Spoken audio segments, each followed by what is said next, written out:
ഷവർമ, ബിരിയാണി, കുഴിമന്തി നമ്മൾ ഭയങ്കര സ്ട്രെസ്ഡിലായിട്ടിരിക്കുന്ന സമയത്ത് ഭയങ്കരമായിട്ട് ഫുഡ് കഴിക്കാൻ തോന്നാറില്ലേ? എന്താണ് ഇതിന് പിന്നിലുള്ള സൈക്കോളജി? നമ്മൾ ഭയങ്കര സ്ട്രെസ് ആയിട്ടിരിക്കുന്ന സമയത്ത് ബോഡി അത് വിചാരിക്കുന്നത് നമ്മൾ എന്തോ ഒരു ഡേഞ്ചർ എന്നുള്ള രീതിയിലാണ്. അപ്പോൾ ബോഡി സ്ട്രെസ് ഹോർമോൺസ് ആയിട്ടുള്ള കോർട്ടിസോൾ പ്രൊഡ്യൂസ് ചെയ്യും. ഈ കോർട്ടിസോൾ ആണ് നമ്മളുടെ ബോഡിയുടെ ഡിഫറെൻറ്റ് പാർട്സിലേക്ക് എനർജി സപ്ലൈ ചെയ്യുന്നത്. ഇങ്ങനെ എനർജി സപ്ലൈ ചെയ്യുമ്പോൾ അവിടെ ഒബ്വിയസ്ലി എന്തുണ്ടാവും? എനർജി ലോസ് ഉണ്ടാവും. ഈ എനർജി ലോസ് വരുന്നത് കൊണ്ട് തന്നെ നമുക്ക് ഭയങ്കര വിശപ്പ് തോന്നിക്കൊണ്ടേയിരിക്കും. ഇതേ സമയം നമ്മളുടെ ബ്രെയിനിൽ സെറോട്ടോണിൻ എന്ന് പറഞ്ഞിട്ടുള്ള ഒരു ഫീൽ ഗുഡ് ഹോർമോണിന്റെ ഉൽപാദനം ഭയങ്കരമായിട്ട് കുറയും.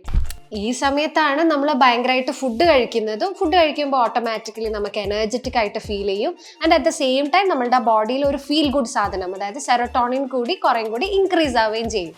ഇങ്ങനെ വലിയ രീതിയിൽ മേലനങ്ങി പണിയില്ലാതെ തന്നെ നമുക്ക് ഫുഡ് കഴിക്കുമ്പോൾ ഒരു ഫീൽ ഗുഡ് സാധനം കിട്ടുന്നതുകൊണ്ട് നമ്മൾ മറ്റ് ആക്ടിവിറ്റീസ് ചെയ്യാതെ എപ്പോഴും ഫുഡിനെ മാത്രം ഡിപ്പെൻഡ് ചെയ്ത് നിൽക്കുന്നു.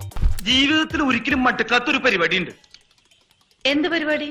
ഈ പരിപാടി സ്വിഗ്ഗിയിലും സൊമാറ്റോയിലൊക്കെ നമ്മൾ ഫുഡ് ഓർഡർ ചെയ്ത് കഴിക്കുമ്പോൾ ജങ്ക് ഫുഡുകൾ, ചോക്ലേറ്റുകളൊക്കെ നമുക്ക് ഇമ്മീഡിയറ്റ് ആയിട്ട് പ്ലഷർ തരുന്നത് കൊണ്ട് തന്നെ ബ്രെയിനിൽ ഒരു അസോസിയേഷൻ ഉണ്ടാവുന്നു. അതായത് സ്ട്രെസ് വരുമ്പോൾ ഫുഡ് കഴിച്ചു കഴിഞ്ഞാൽ അവിടെ സ്ട്രെസ് റിലീഫ് ഉണ്ടാവും എന്നുള്ളത്. അപ്പോൾ പിന്നീട് എപ്പോഴും ഈ സ്ട്രെസ് ഉണ്ടാകുന്ന സമയത്ത് നമ്മളുടെ ബ്രെയിൻ എന്ത് ചെയ്യും?